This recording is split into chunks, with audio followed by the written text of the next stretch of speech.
Hi, ನಮಸ್ಕಾರ ಪ್ರಿಯರೇ. ಇವತ್ತು ನಾನು ಮಾಡುವುದು ಪದಾರ್ಥ ಎಟ್ಟಿ ಮತ್ತು ನುಗ್ಗೆಕಾಯಿ. ಅದು ಹೇಗೆ ಮಾಡ್ತೀನಿ ಅಂತ ತೋರಿಸ್ತೀನಿ. ಓಕೆ,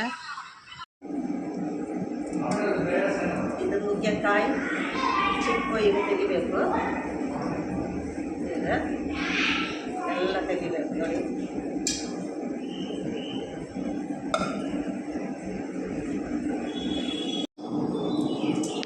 ಇದರ ಸಿಪ್ಪೆ ತೆಗೆದು ಅದರ ನಂತರ ಇದರ ಒಳಗಡೆ ಒಂದು ಕಪ್ಪು ಉಂಟು ನೋಡಿ, ಇದನ್ನು ತೆಗಿಬೇಕು.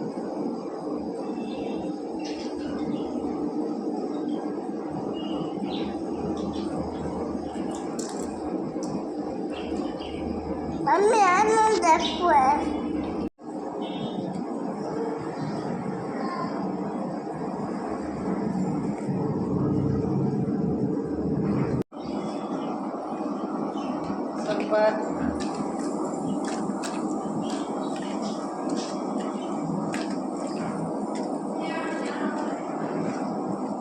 ಹಳದಿ ಹುಡಿ ಹಾಕಿ ಸ್ವಲ್ಪ ಮಿಕ್ಸ್ ಮಾಡಿ ಸ್ವಲ್ಪ ಹೊತ್ತು ಇಡಬೇಕು. ಅದರ ನಂತರ ತೊಳೆದು ಪದಾರ್ಥಕ್ಕೆ ಹಾಕಬೇಕು.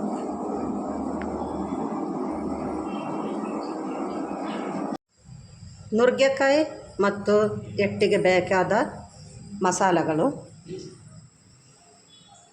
ಕೊತ್ತಂಬರಿ 1 ಟೇಬಲ್ ಸ್ಪೂನ್, 1/4 ಟೀ ಸ್ಪೂನ್ ಜೀರಿಗೆ, 6 ಬೆಳ್ಳುಳ್ಳಿ ಬೀಜ, 7 ಗಿಡ್ಡಮೆಣಸು, 6 ದೊಡ್ಡ ಮೆಣಸು, ಕಾಶ್ಮೀರಿ ಚಿಲ್ಲಿ, ಸ್ವಲ್ಪ ಹುಳಿ, 1 ನೀರುಳ್ಳಿ, 1/4 ಟೀ ಸ್ಪೂನ್ ಅರಶಿನ ಹುಡಿ ಮತ್ತು 1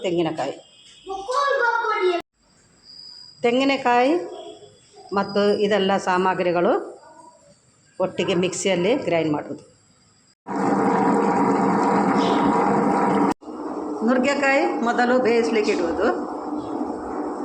1 ಟೊಮೆಟೊ ಕಟ್ ಮಾಡಿ ನುಗ್ಗೆಕಾಯಿಗೆ ಹಾಕೋದು.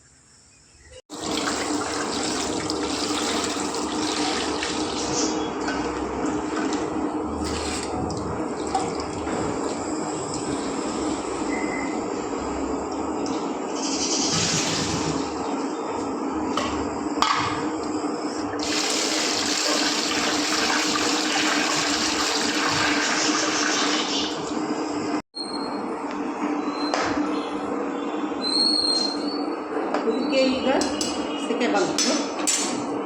ಆವಾಗ ಈ ಎಟ್ಟಿಯನ್ನು ಇದಕ್ಕೆ ಹಾಕಿ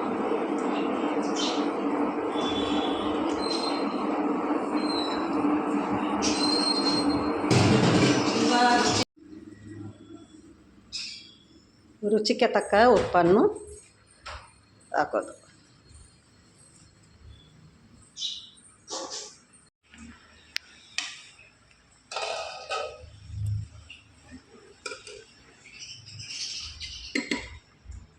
ಈಗ ನುಗ್ಗೆಕಾಯಿ ಬೆಂದಿದೆ. ಇದಕ್ಕೆ ಈ ಮಸಾಲವನ್ನು